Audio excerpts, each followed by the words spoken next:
Welcome in microbiology information. आज हम लोग कोविड-19 के वैक्सीन के बारे में डिस्कस करेंगे। जब से कोविड-19 का आउटब्रेक हुआ है तब से ये लोगों के मन में बहुत ही इम्पॉर्टेंट सवाल आ रहा है कि कोविड के अगेंस्ट में वैक्सीन कब तक आएगा। अगर वैक्सीन आ गया तो उसके बॉडी के अंदर क्या इफ़ेक्ट होंगे, उसकी एफिकेसी क्या होगी, मतलब कितने % वो सक्सेसफुल होगा।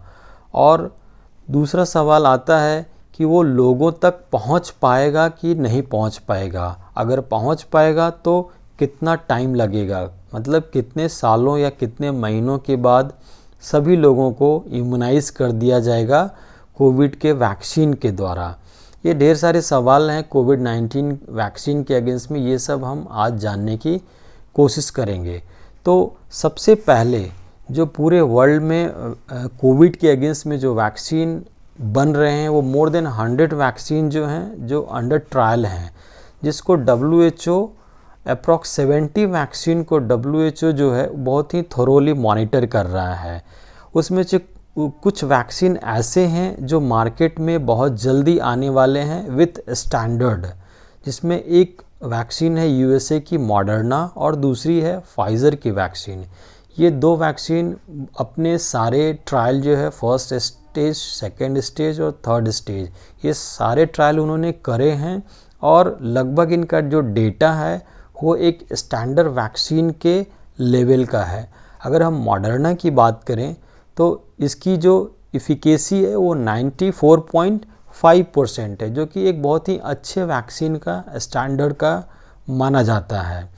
तो मॉडर्ना वैक्सीन जो है वो US बेस्ड वैक्सीन है, इसके भी 2 डोज दिए जाएंगे। इसके जो साइड इफ़ेक्ट देखे गए हैं ड्यूरिंग ट्रायल तो उसमें 9.7% केसेस में फटीग हैं, 8.9% केसेस में मसल्स पेन है, 4.5% में हेडेक हैं। तो ये इसके साइड इफ़ेक्ट हैं जो कि बहुत ज़्यादा सीरियस साइड इफ़ेक्ट नहीं है। दूसरा वैक्सीन है आपका फाइज़र वैक्सीन। फाइज़र की जो वैक्सीन है ये भी मैसेंजर RNA वैक्सीन है। इसके भी सारे ट्रायल हो चुके हैं और तीनों स्टेज के ट्रायल सक्सेसफुल हुए हैं और इनका जो इफ़िकेसी है वो 95% है, यानी कि मॉडर्ना से 0.5% इसकी इफ़िकेसी ज़्यादा है। इसके जो साइड इफ़ेक्ट हैं जो फाइज़र के वो हैं 2 पॉइंट केसेस में देखे गए हैं कि हेडेक आ रहा है पेशेंट को जिनको कि आपने वैक्सीन दिया है, 3.8% केसेस में फटीग हैं, 2% में फीवर है। तो ये नॉर्मल साइड इफ़ेक्ट वैक्सीन का फाइज़र के वैक्सीन में भी देखने को मिल रहा है। और ये दोनों वैक्सीन जो है वो मैसेंजर RNA बेस्ड वैक्सीन है। इसमें क्या होता है कि जो वायरस है कोविड का उसको लिपिड बाइलेयर में हम लोग एक माइसेल्स बना के उसमें इंसर्ट कर देते हैं और वो वैक्सीन के रूप में आपके बॉडी के अंदर दे दिया जाता है।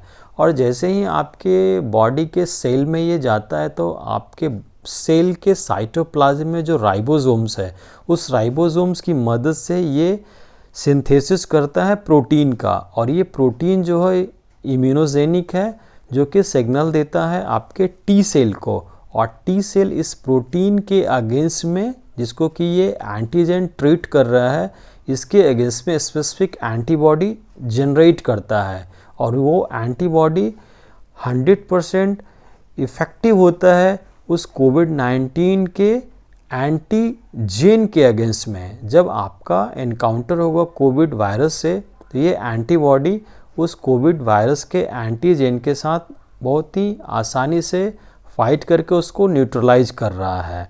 तो इस तरह से जो RNA बेस्ड वैक्सीन है वो आपके बॉडी में एंटीबॉडीज़ जनरेट करता है। और एक वैक्सीन है जो आपका UK का है एस्ट्राजेनेका, ये है आपका DNA बेस्ड वैक्सीन। इन्होंने क्या किया है कि एडिनो वायरस जो कि DNA स्टैंडर्ड वायरस है, इसके DNA में जो कोविड-19 के जो एंटीजेनिक जीन थे उनको इन्होंने इनकॉर्पोरेट कर दिया है और वो जो DNA डबल स्टैंडर्ड है एडिनो वायरस का, वो आपको वैक्सीन के रूप में दिया जाएगा। तो यहाँ पे भी लगभग वही सेम मैकेनिज़्म है, लेकिन यहाँ पे जो वायरस है वो डीएनए वायरस है और वो बॉडी के अंदर उसी तरह आपके सेल में जा कर के स्पेसिफिक वो जो एंटीजन है कोविड का, उसका प्रोटीन का सिंथेसिस करेगा और उस प्रोटीन के अगेंस्ट में फिर एंटीबॉडी बनाएगा। तो ये 2-3 वैक्सीन बहुत ही स्टैंडर्ड जो साइंटिफिक मेथड है उसके हिसाब से बनाए जा रहे हैं। एक वैक्सीन 11 अगस्त को रशियन प्रेसिडेंट ने लॉन्च किया था, व्लादिमीर पुतिन ने, स्पुतनिक 5। तो ये वैक्सीन उतना सक्सेसफुल नहीं हुआ क्योंकि इसका जो ट्रायल, 3rd स्टेज जो ट्रायल था वो बहुत ही इन्होंने किया ही नहीं और बहुत ही जल्दबाजी में इसको मार्केट में इन्होंने ट्रायल के रूप में शुरू किया, लेकिन बाद में इन्होंने इसको बंद कर दिया है। अगर हम इंडिया की वैक्सीन की बात करें तो इंडिया में 2 वैक्सीन बहुत ही अच्छे स्टेज में, ट्रायल स्टेज में आ चुके हैं। एक है कोवैक्सीन जो कि भारत बायोटेक बना रहा है। इन्होंने अपना तीनों स्टेज 1st, 2nd और 3rd कंप्लीट कर लिया है। और दूसरा है आपका सीरम इंडिया का कोविशील्ड।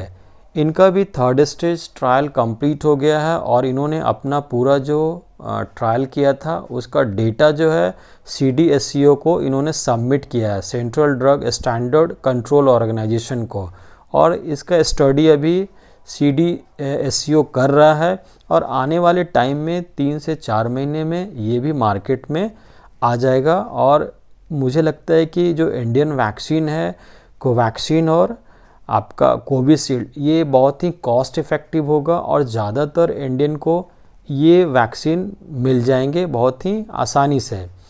वैसे भारत सरकार ने अभी ये प्लान किया है कि मई-जून तक, मतलब 2021 का जो मई-जून है उसमें वैक्सीनेशन लगभग 20 करोड़ पॉपुलेशन को देने का इन्होंने टारगेट किया है और एंड ऑफ द 2022 तक सारे लोगों को वैक्सीन मिल जाएंगे।